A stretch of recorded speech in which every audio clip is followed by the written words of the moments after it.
Welcome to video 16b on net capital and net operating losses. The rules on net operating losses have changed since 2017, so make sure you watch this video through. So there's no current deduction, as we know, for net capital losses by a corporation. So when capital losses exceed capital gains, that does not get deducted against any other corporate income.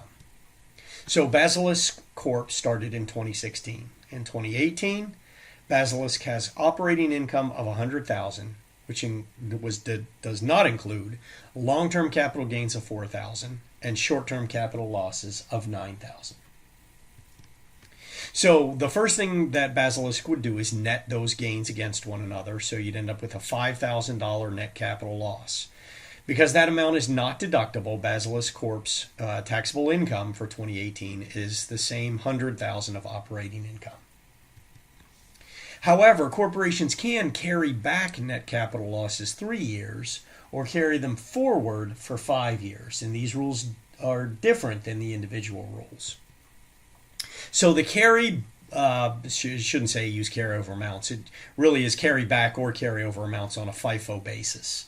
So what that means is you have to go back to the very first year of the carryback period and start from there and work your way forward. You can't elect to go to a more recent year.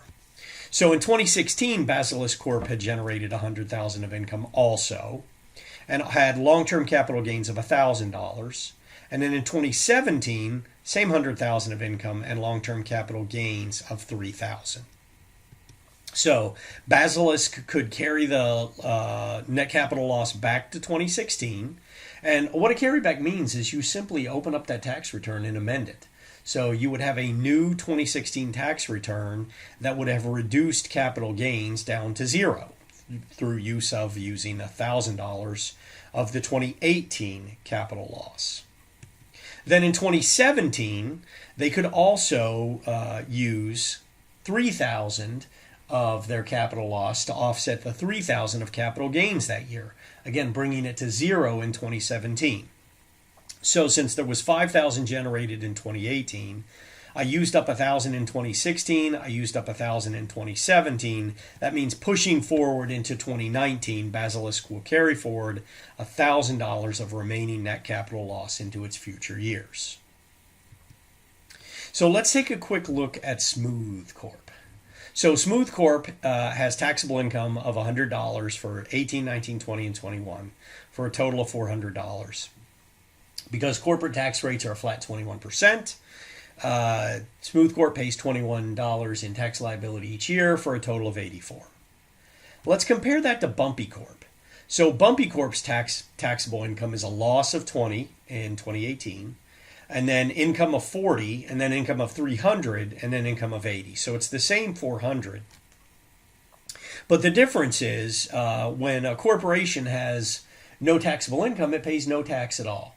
So that's at zero. 2019 would be $9 worth of tax, then $63 for $300, then $17. So what happens is Bumpy Corp ends up paying more tax. This is why the tax code has the net operating loss feature in it.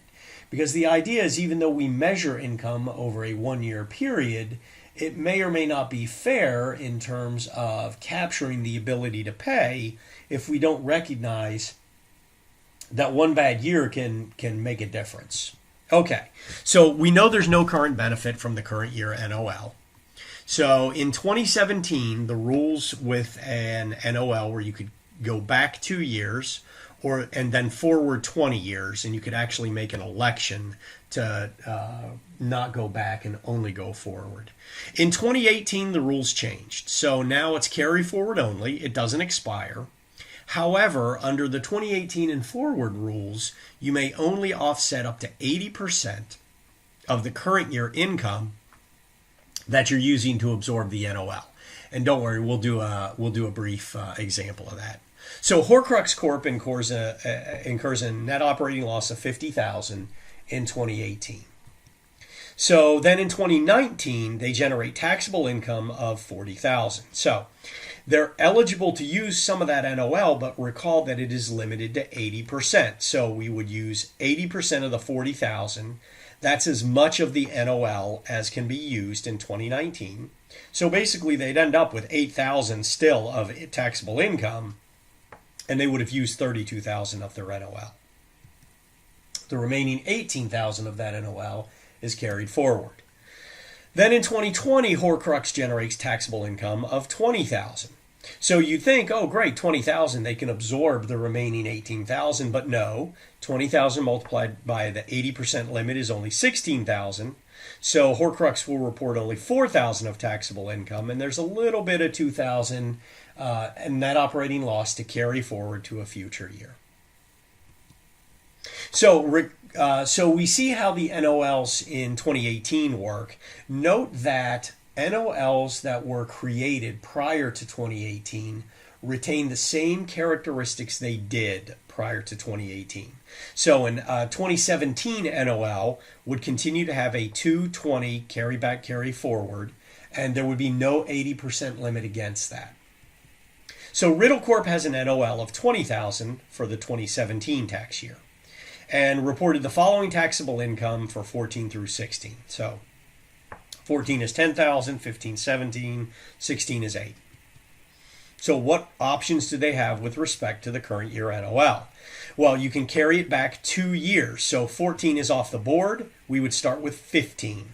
We would carry back 17,000 of that NOL to 15, and thus wipe out 15's income. So again, same idea. We would actually file an amended tax return for 2015, and it would now report 0 income. Then in 2016, we can carry back the remaining 3,000 in order to offset 2016, to bring that income down to 5,000. And that would eliminate the entire 20,000 NOL from 2017. One of the options that Riddle Corp has is they could elect to not carry back and only carry forward. Okay, so if they carry back, they have to carry back to the first year. But if they opt not to, they would only carry it forward, which means it would be similar to a 2018, except no 80% limit.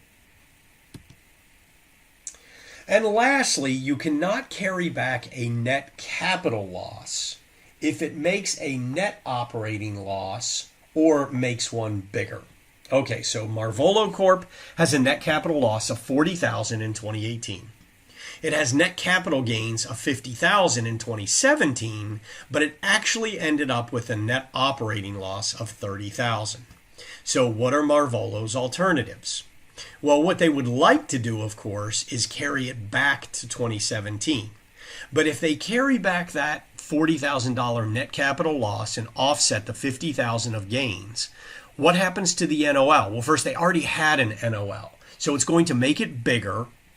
The rules prevent that from occurring because obviously if I carry back a net capital loss and convert it into a net operating loss, what happens is net capital losses, recall, have a 5-year carry forward.